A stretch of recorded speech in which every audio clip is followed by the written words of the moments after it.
Hello everyone, welcome to Legal Update. Today's topic for discussion is transgender name and gender in official records is mandatory. Why in news? The Manipur High Court in Dr. Beyonce Lishram versus the state of Manipur and others had made a significant ruling ensuring that all state establishments must recognize and record the new name and gender of the transgender persons in their official documents. Background of the case: a transgender woman had filed a petition before the court seeking to have her name and gender reflected as female in her educational documents issued by Board of Secondary Education Manipur, Council of Higher Secondary Education Manipur, and Manipur University. Although her gender and name had been updated in key documents like Aadhaar, voter ID, and PAN card, these changes had not been implemented in her educational records. The petitioner argued that despite having all necessary certificates, her educational records still carried her former gender and name,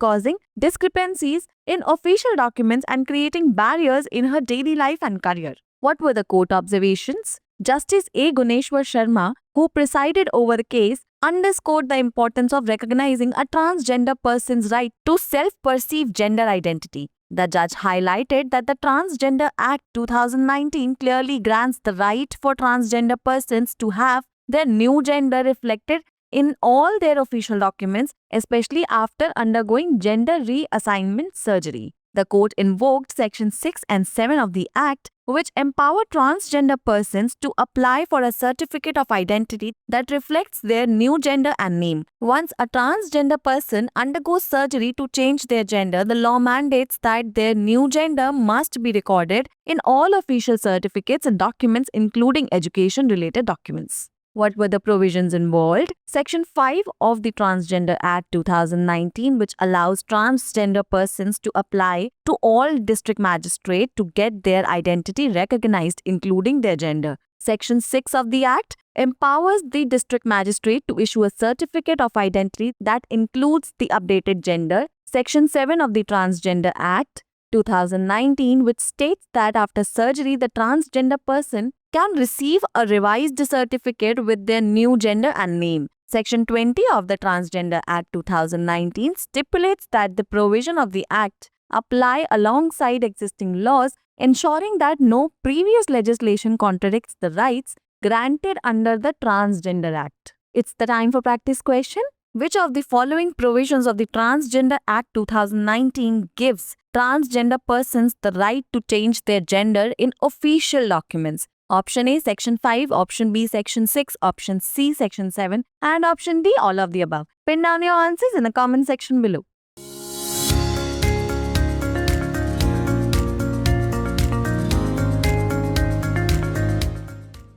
आधिकारिक अभिलेखों में transgender का नाम और लिंग अनिवार्य है, चर्चा में क्यों? डॉक्टर बेयोंसी लैशराम बनाम मणिपुर राज्य एवं अन्य मामले में मणिपुर उच्च न्यायालय ने एक महत्वपूर्ण फैसला सुनाया है, जिसमें यह सुनिश्चित किया गया है कि सभी राज्य प्रतिष्ठानों को अपने आधिकारिक दस्तावेजों में ट्रांसजेंडर व्यक्तियों के नए नाम और लिंग को मान्यता देनी होगी और दर्ज कराना होगा। मामले की पृष्ठभूमि: एक ट्रांसजेंडर महिला ने अदालत में याचिका दायर कर मांग की थी कि board of secondary education Manipur, council of higher secondary education Manipur और मणिपुर यूनिवर्सिटी द्वारा दिए जाने वाले उसके शैक्षिक दस्तावेजों में उसका नाम और लिंग महिला के रूप में दर्शाया जाए। यद्यपि आधार, मतदाता पहचान पत्र और पैन कार्ड जैसे प्रमुख दस्तावेजों में उसका लिंग और नाम अपडेट कर दिया गया था, लेकिन उसके शैक्षिक रिकॉर्ड में ये परिवर्तन लागू नहीं किए गए थे। याचिकाकर्ता ने तर्क दिया कि सभी आवश्यक प्रमाण पत्र होने के बावजूद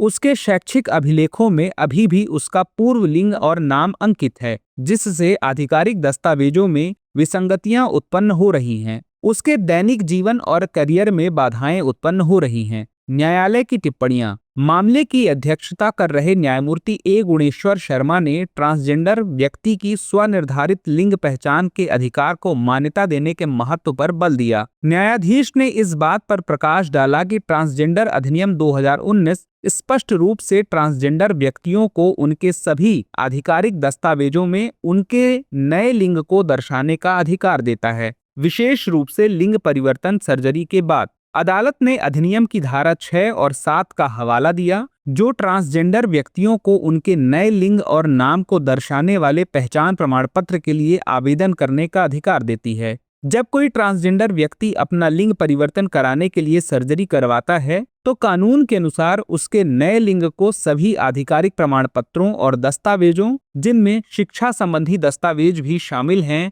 में दर्ज किया जाना अनिवार्य है। शामिल प्रावधान। ट्रांसजेंडर अधिनियम धारा 5। यह धारा ट्रांसजेंडर व्यक्तियों को अपने लिंग सहित अपनी पहचान को मान्यता दिलाने के लिए जिला मजिस्ट्रेट को आवेदन करने की अनुमति देती है। धारा 6 जिला मजिस्ट्रेट को पहचान का प्रमाण पत्र जारी करने का अधिकार देता है, जिसमें अद्यतन लिंग शामिल होता है। धारा 7 में कहा गया है कि सर्जरी के बाद ट्रांसजेंडर व्यक्ति अपने नए लिंग और नाम के साथ संशोधित प्रमाण पत्र प्राप्त कर सकता है। धारा 20 यह निर्धारित करती है कि अधिनियम के प्रावधान मौजूदा कानूनों के साथ साथ लागू होंगे तथा यह सुनिश्चित किया जाएगा कि कोई भी पूर्व कानून ट्रांसजेंडर अधिनियम के तहत दिए गए अधिकारों का खंडन न करे। Practice question. ट्रांसजेंडर अधिनियम 2019 के निम्नलिखित में से कौन सा प्रावधान ट्रांसजेंडर व्यक्तियों को आधिकारिक दस्तावेजों में अपना लिंग बदलने का अधिकार देता है? ए धारा 5, बी धारा 6, सी धारा 7 और डी उपरोक्त सभी।